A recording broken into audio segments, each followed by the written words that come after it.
Indian nationals who were in Iran for business reasons were assisted to cross over to Armenia and return home.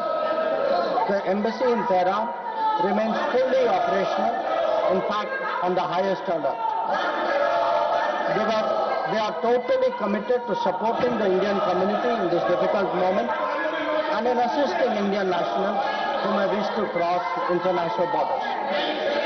Where seafarers are concerned, the Directorate General of Shipping, through an order of 2nd March, has constituted a quick response team for immediate response, coordination and support functions.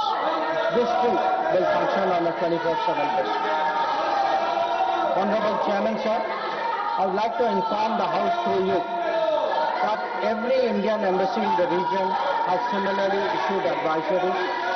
The embassy in Israel did so on 28th February and 1 March, UAE on 28th February and 5 March, Bahrain on 28th February, Qatar on 28th February, Kuwait on 28th February and 5th March, and Saudi Arabia on 28th February and 8th March, Oman on 28th February, Iraq on 28th February and 5th March.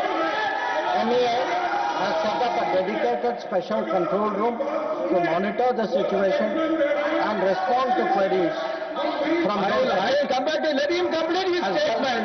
Let him complete his statement. You are not allowing him to make the statement. That is not correct.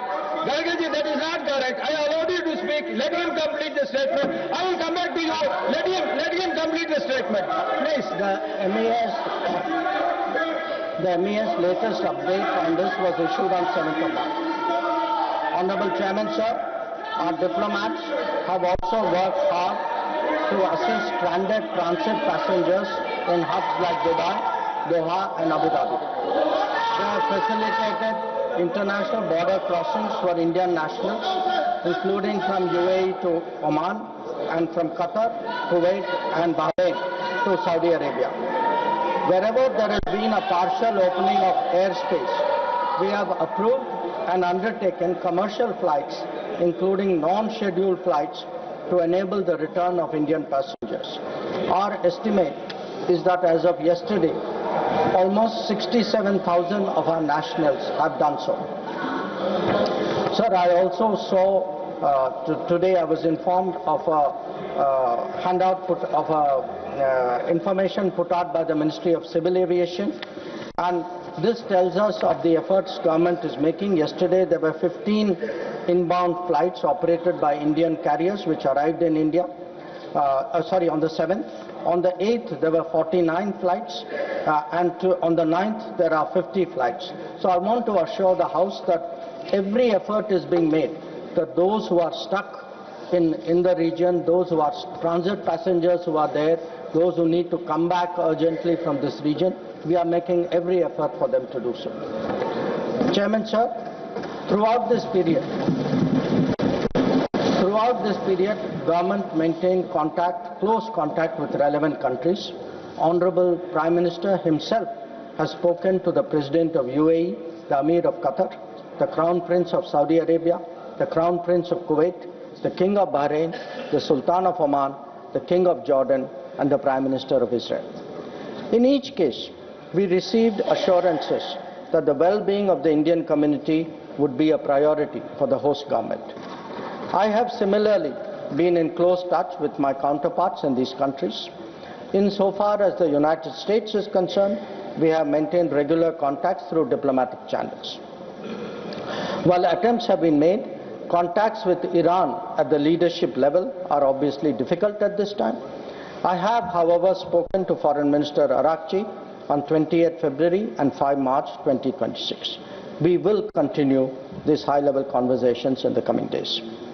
Sir, the House will also be interested in the issue of an Iranian vessel that is currently docked in Kochi.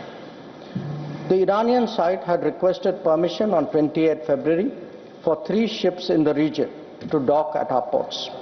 This was accorded on 1 March.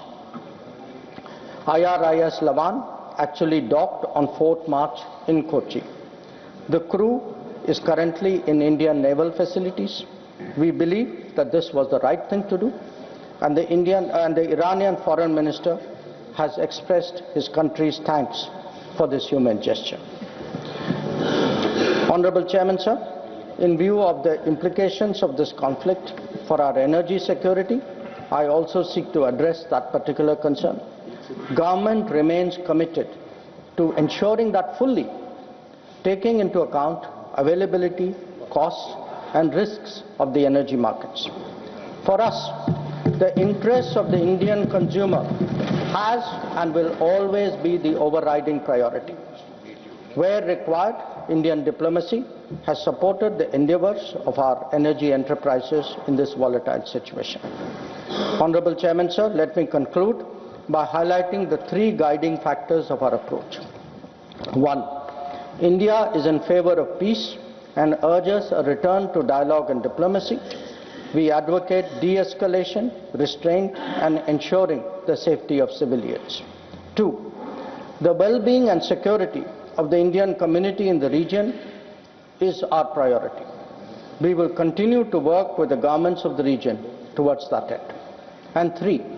Our national interest, including energy security and trade flows, will always be paramount. I am confident, sir, that the government has the full support of this august House on this matter. I thank you.